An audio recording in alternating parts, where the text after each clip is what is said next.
When I say that everything in Star Wars comes down to the same two lineages over and over again, I am not talking about the Palpatines and the Skywalkers. I'm talking about two lineages of Jedi training, the Disaster lineage and the Shatterpoint lineage. And here, I wrote them all out. Now, the Disaster lineage is as follows. Yoda teaches Dooku, Dooku teaches Qui-Gon. Qui-Gon dies, Dooku flips dark side. Qui-Gon had been teaching Obi-Wan and is supposed to teach Anakin, but Qui-Gon's dead, so Obi-Wan teaches Anakin. And we'll deal with Anakin's side of this in a minute. Obi-Wan also teaches Luke. Luke sort of teaches Leia, but really the combination of Luke and Leia teach, if you're following EU canon, it's Jason and Jaina. If you're just following the current Disney canon, they train Ben Solo, and then ultimately, well, Ben Solo flips dark side, becomes Kylo Ren. Same thing sort of happens with Jason Solo in the EU. Leia and Luke sort of together, although they're separated by a great deal of time and space in this, teach Rey.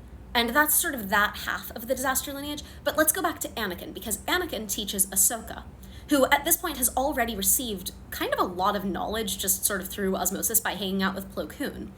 Ahsoka teaches Sabine.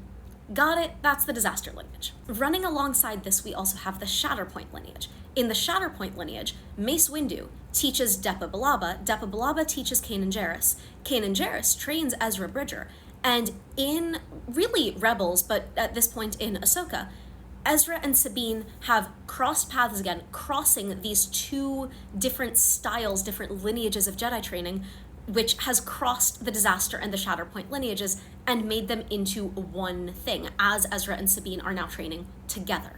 And yes, Mace Windu is probably rolling over in his grave or whatever Force ghosts have at that.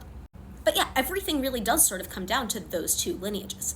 Now, when I say that the Shatterpoint lineage could super easily be called the Sacrifice lineage, there's a lot to get into there. That might need its own video. But I do think it's worth noting that all of the major members of that lineage ultimately make enormous sacrifices and find true balance in the Force, but they find it by breaking the rules. Windu finds it in practicing the seventh form with a lightsaber, which is banned because it brings you too close to the dark side in order to do it right. Billaba survives Grievous multiple times over and ultimately gets Caleb Doom out during Order 66, making massive sacrifices like her own life to do that. And Kanan arguably gets the best of all parts of that lineage and really truly accomplishes true balance. He is literally knighted by the Force itself. And that's the training that both Ezra and Sabine receive through him. And I just think that these two lineages and the way that they interact is super interesting. So let me know if there's more about that you want me to talk about.